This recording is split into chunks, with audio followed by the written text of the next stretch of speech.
You're listening to the Blissful Hiker podcast. I'm Allison Young, the solo, female, middle-aged, titanium-reinforced long-distance backpacker, Blissful Hiker, sharing stories to empower you to learn to hike your own hike, too, in this journey of life. If you enjoy these podcasts, please consider supporting them through Patreon. There's a link in the show notes or at blissfulhiker.com. It was almost exactly a year ago that I set my feet on the Arizona Trail. It was one of the most wild and confounding hikes of all of my hikes. But even with its problems, I felt called back, and I'd planned to hike the 100 miles I had left to walk in the low desert from Oracle to Superior, Arizona. That's between Mount Lemmon near Tucson and the Superstition Mountains. I would be on trail right now, but unfortunately, I suffered an injury. I developed post-tibial tendinitis, and I've needed to postpone my hike until the fall. It has not been easy. I tend to not have injuries at all, but more dramatic surgeries, like 2 complete hip replacements. So this is completely new territory for me. But I've got a great physical therapist, and I'm improving. I'm walking every day, so I'm getting there. And besides, my friend Hector in Oracle reminded me that it's 30 degrees today with mixed precipitation, so maybe it's better to wait on this trip.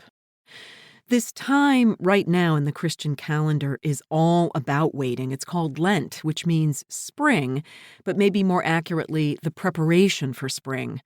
So as I heal and train and prepare for other planned hikes this summer, I try to embody faith and focus and not let my fears be the boss of me. And it feels like the perfect time to look back to 1 year ago in last year's podcast exploring these same themes, 40 Days in the Desert, and try to recapture the words, rejoice always, do not worry about anything. I sit squeezed into a window seat on a completely full flight heading to Tucson. I go through my checklist to assure I have all I need, not that I can do much about it now. I've planned carefully, packed well, and I'm taking with me years of experience. Still, failure and less than optimal circumstances stalk me, both sleeping and waking. Questions like, can I handle this? And do I still have what it takes? Obscure the more useful ones like, what are you looking forward to most? It's not lost on me that this out-of-sorts space I'm in mimics nearly precisely the moment we're experiencing in the Christian calendar. 40 days of roaming in the Arizona desert sounds an awful lot like the penitential season of Lent. The word Lent comes from the Anglo-Saxon and means spring. The pagan roots represent a time of waiting and hoping, a time to plan and imagine a future without cold or snow or hardship.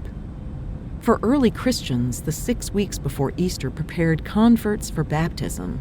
The scripture tells us Jesus deliberately placed himself alone in the wilderness, vulnerable to temptation.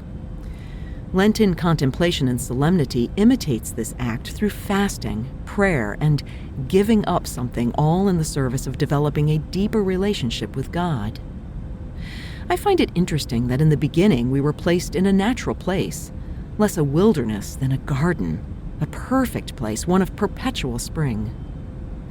We're no longer there, both metaphorically and actually, but we long for a return, perhaps not to a life without care or worry, but to one that's healthy, that's connected, that's grounded. Welcome on board Flight 4B7. The plane pulls out of the gate and rolls over ice, squashed and carved into fanciful arcs by so many wheels. I'm also entering the wilderness and the risk of temptation. Temptation to push too hard, to ignore my health, to not listen to the spirit and my higher self. You know that I take contemplation seriously, that I take no distractions on my walk like headphones, and I pour myself wholeheartedly into making each step the priority.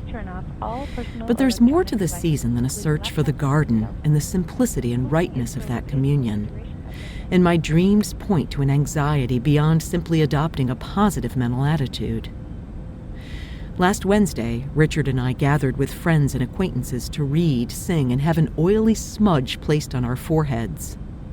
As the priest drew this cross of ashes, he said these words, "Remember, you are dust, and to dust you shall return." In other words, life is short. While it would be natural to interpret that message as a YOLO exhortation to live your best life and pack in all you can before it's over, the ask is less about selfishness and more about humility. We are dust, we're nothing, at least in the cosmic scheme. So what will you do with that knowledge? The plane lifts in a miracle of weight versus the laws of gravity. In the back, I feel it especially. A momentary flicker of fear as we bank sharply over frozen lakes and minuscule trees. Flying is truly awesome when you stop to think about it. So is life. I ponder the questions nervously buzzing around me. Richard always says I have a backup worry. And then I sharpen the lens through this moment of Lent. Part of the reason I walk in beautiful wild places is to reconnect with the earth, the place that always extends its invitation openly, unreservedly, and without judgment. I'll have 40 days of spring unfolding from slushy trails and frigid nights to blooming cactus and more daylight. I'm a visitor just passing through, leaving behind footsteps that touch the very dust I come from and will return to.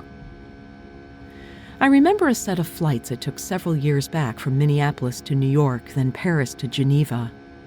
I got off the plane, hopped on a train, found the local bus, then walked up a country road heading south to the Mediterranean. I camped in a damp field that night above Lac Léman, just me and some slugs, cowbells tinkling in the distance. Who does that? Richard reminds me often. I do. I guess when you're on your way, it's best to just get going. My plan is to do the same today. Walk as soon as I'm dropped off and go as far as I can before dark. As anxiety sneaks in and tries to pull up a chair, I tell it, okay, but stay over there out of view because I have more important things to focus on today. I'm starting my Lenten journey on the Arizona Trail, answering the call for a right relationship to the Spirit with each step I take. The man next to me leans into my space, his head flopped forward in sleep. I'll join him soon.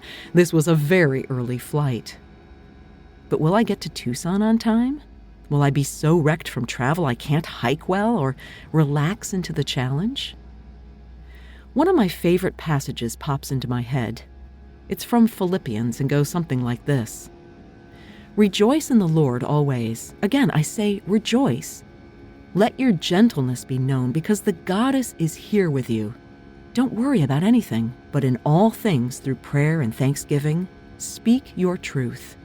And the peace which transcends all understanding will guard your heart and mind. The trail awaits me, and I'm pretty sure the goddess is there, her arms spread wide.